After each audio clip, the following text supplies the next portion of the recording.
Mbote na ba nyonso bakolanda biso bisika nyonso bozwami toujours na émission na bino topanga topanga naka comme d'habitude et tout tokopanga lisolo ya likambo oyo ya Koffi Olomide na mwana na ye Bidiston kosala makelele likambo ya dédicace likambo eke ezongi topanga mwa lisolo yango ekozala bien ba nyonso bazala ba abonné déjà vraiment merci beaucoup mpona vous ebele etuluku ya kolandaka vraiment ba émission na oyo chaîne Equilatéral Télévision, bah, on peut pas abonner, abonnez-vous pour que tomeka kotombola ka chaîne qui de liboso kaka na force obino boki kopé sangai. Merci beaucoup pour votre réelle attention et tous les jours na bato nyonso ba soutenir ngai mbote na bino et merci beaucoup pour votre vraiment force nyonso kopé sangai. Merci beaucoup. Abonnez-vous massivement dans votre chaîne Equilatéral Télévision.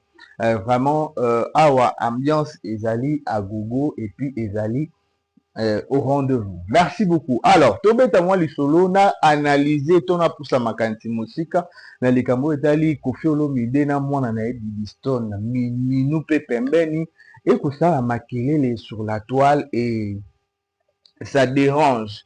Mais là je crois déjà na liboso tangu ka ba polémique salama Koffi Olomide na mwana na ye na loba yango na bato ebele o basala sur internet o baza sur internet bato ebele ba influenceur ba nini ou bien ba journaliste o baza sur internet comment il se comporte face à Koffi Olomide na mwana na ye et tout. Alors bino pe bopesa ba vie na bino nga pe na vie na ngai lokola pe analyste pe na ko analyser sur cette situation où vraiment ngai personnellement je dérange pourquoi les gens entrent dans cette histoire. Il y a entre papa na mwana bino mo bobeta bobenga ngo lisolo ke likambo papa na mwana bakotaka te oh bayemba likambo yanga na papa sukaseliwa o mama basilisa ze maloba ezali etinda ya nzambe ayo mama o mama ayo mama o mama likambo ya papa na mwana ye bakotaka te. Je crois Koffi aloba yango bofinga nga bo critiquer nga mais mwana na ngai bo critiquer te.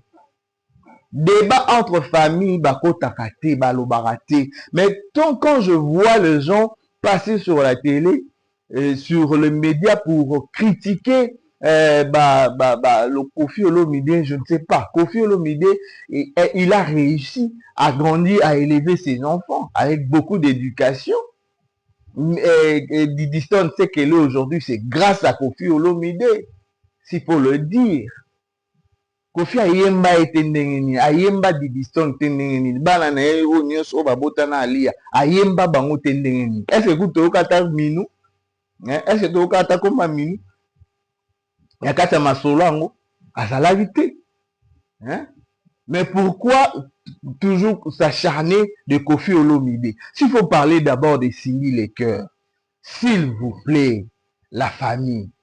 Tout le monde qui fanatisme na makamsu to osala sur internet. Likambo nini? Ali yana Koffi Olomide déjà bakabwana.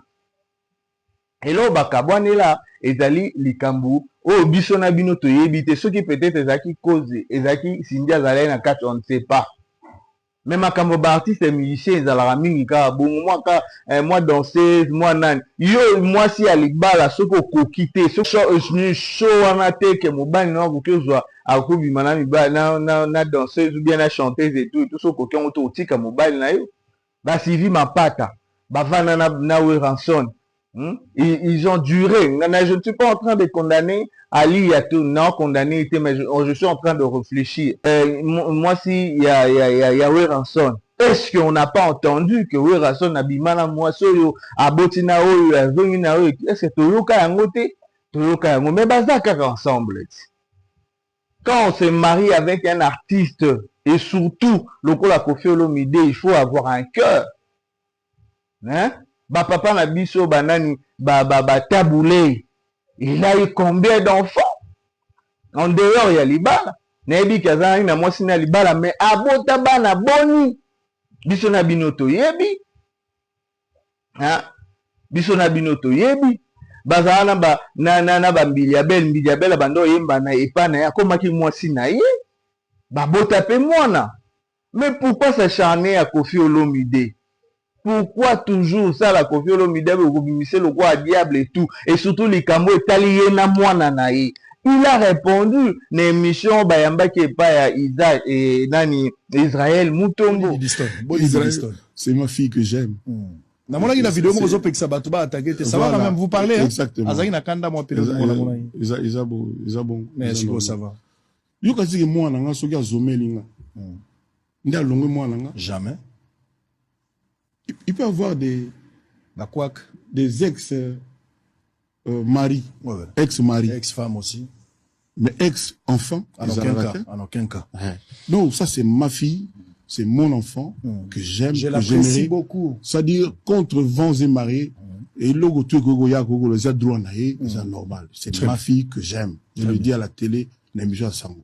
Alors là c'est mon enfant, je l'aime avec tout mon cœur. Botika kokota likamba kofi na mwana na ye. Parlons de la chanson c'est un remix. C'est un remix. Un remix à occupé ko tiate ceux qui besoin a besoin nzembo wana boyoki ka batebe ba lo ba yango boyoki nzembo kala Didiston azana kati voilà. Hein, ce qui est Didiston, c'est Kofi Olomide. Didiston c'est Kofi. Pourquoi nous entrons dans des histoires pareilles? Surtout Kokota, ils ont peut-être tout ça analyse, tout conseiller ou bien tout ça sopeni. Mais quoi que tout cas, tout comme nini. Oebi, biso batuto vana na tobotama na ba parents o bazaki na mwasi mo avant na abimi na base belé, avant na base belé to yebi comment les choses se passent. Sopo lingo yoka na papa na yote. Toma na maman na yote. Yoka ka tout kama mwasi ya papa, tout kama mobali ya papa. Vous allez voir que vous n'allez pas vous entendre. Si on nous vend pena bien na papa, to na maman na o bazala déjà divorcé, bala bisika bazali respecter son mari, respecter sa femme. C'est simple. C'est très simple. Si vous les kamou simba kite et simbite, si vous les kera auto me la paix maté. Hein? Biso to vante yebige papa déjà kabwana ma biso esili. Esila nango esili. Moi sa papa akoma maman to sepelaka na ye to vandaka na ye mabena malamu to vandi déjà ça moi sa papa. Ce qu'on respecter papa te. Parce que moi si ya papa azali maman. Mobali ya maman azali papa. C'est simple. Vous allez vous entendre. Ceux qui ont dans la famille, ils ont bongo. On dit que mobile a respecté. Ceux qui ont dit qu'ils ont simbaté, peut-être là, moi, ça, papa, t'as retire-toi, c'est tout. C'est tout, c'est simple. Il faut pas, et comme et qu'ils ont dit, bino bateau, et bateau, papa, zaka, papa. Maman, zaka, maman. Quel que soit ma benne, tous les Africains, et surtout, tous les Africains. Africain to yebi ke neza wana respect à ma casse à parents ata ma beni ni parents salio. Il faut respecter tout le monde a sur la toile comment les enfants ça la tombe sur ba parents la bon biso so to ka condamner bana. Ah les kama Maria ezaki na maman na to condamner Maria. Ba te belé ça ba émission pour na condamner Maria. Mais de part et d'autre Maria pas zaki na raison na maman sociale ba na raison pour réagir pour la maman la bango. Mais biso pourquoi te condamna qui Maria? Te condamna qui Maria parce que à maman zaka ka maman. Quel que soit ma benne et pourquoi pour Kofi Olomide les gens hein kotuka Kofi Olomide non attends. J'ai pas de problème avec des problèmes avec Didiston, je l'aime bien. J'ai pas de problème avec Alia, maman Alia. Mais quand même respecter aussi Kofi Olomide vivre sa vie dans ces derniers jours à ça on a ça moi ya loba yango déjà. Ce que je dis là, je n'aurais peut-être pas dû le dire à la télé, mais j'ai trop mal au cœur et ça continue, ce sera son couronnement. Mais vous voulez quoi?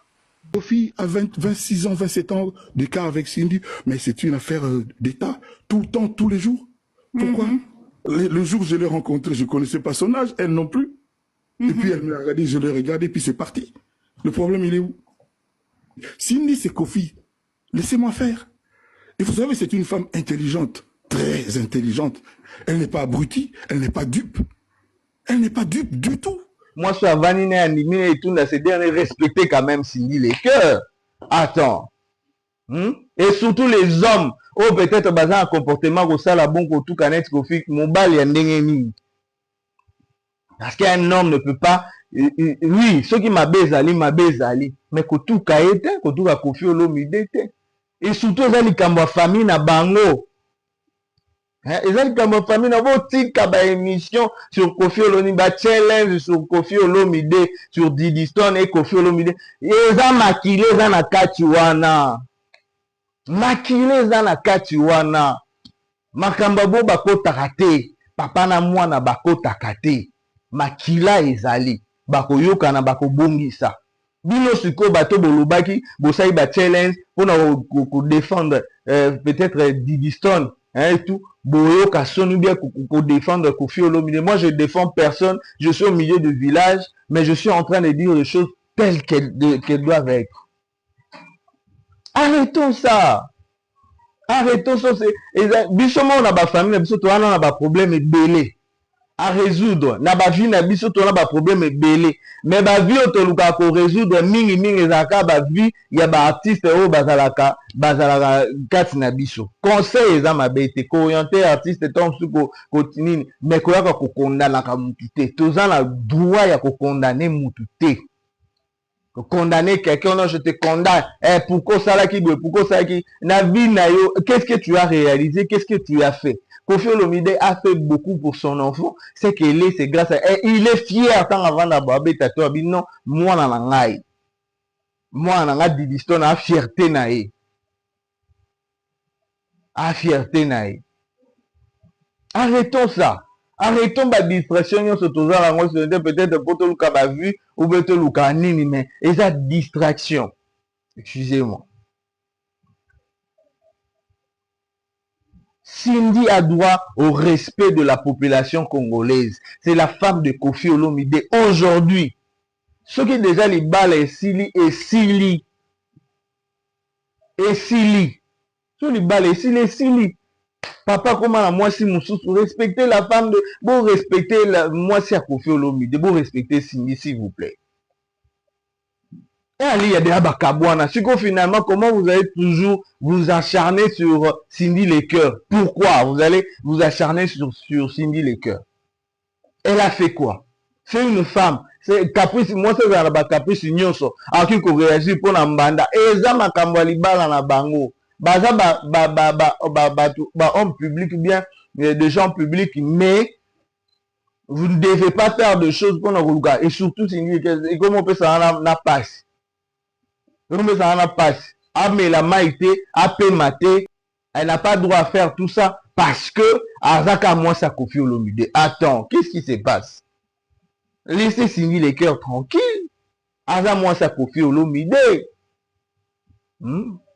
Makamuna bango eza ya famille Kofi alobi yango na mwana bakabwana ate moi si boko kabwana ex mobali ekozala ex moi si ekozala mais pas ex mwana azala raté matata na bango botika bango ba gérer yango bango moko bien que ça peut venir sur la toile tout les catés pour na condamner on peut toujours donner des idées orientées oui on peut analyser mais ne pas venir no biso to sala wana ekomelo mususu. Na ba vie na biso moko toza na makambo ebele ya kosala mais on n'a pas le temps ya kosala pour na koya ko condamner bato sur l'internet kosala ba challenge moko mais je ne sais pas je veux pas traiter ça mal pour ne pas être impoli mais c'est pas des choses intéressantes à voir sur les nets.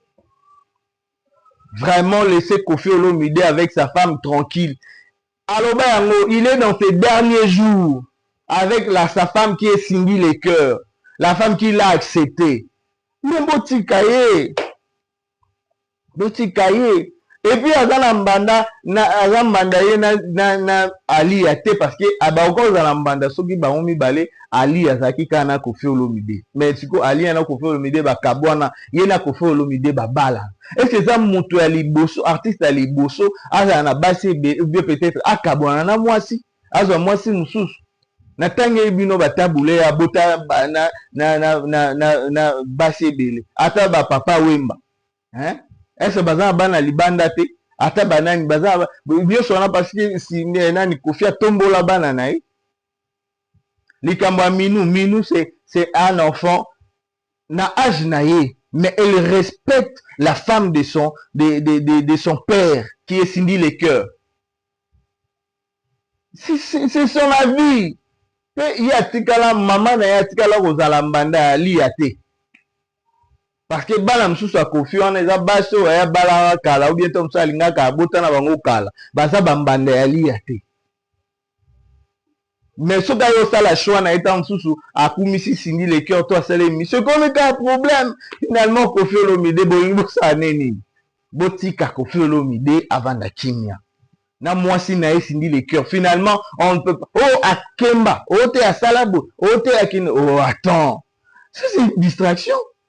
Tant moutandimi mwasi na ye ndenge azali neta na taille na ye na ndenge azali wana botika ye yabino nini. Oh, mwasi yango kutaza. Ya ye, posa na ye zaki ye.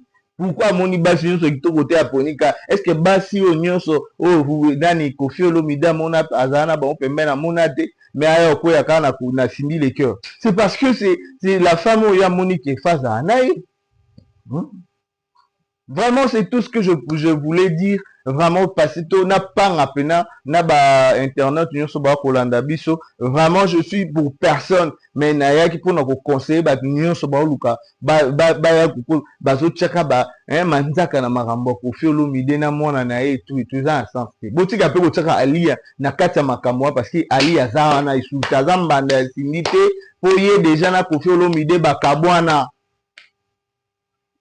Je pense que j'ai réfléchi de ma manière et c'est tout ce que je pouvais dire. On va se retrouver prochainement pour un nouveau numéro. Sinon, abonnez-vous massivement. Bateau sur Baza, abonné, ça me fera énormément du bien. Je salue mon petit de tous les jours, de tout le temps que j'aime bien. Il s'appelle Isaac Ilito. Isaac Ilito, Dozer, hein, Zerdo, Zerdo style. Makambo donc là tu s'attends à la taka et pas naï. Mais sinon on se revoit prochainement pour un nouveau numéro. Abonnez-vous massivement, je vous aime bien. On se dit bye.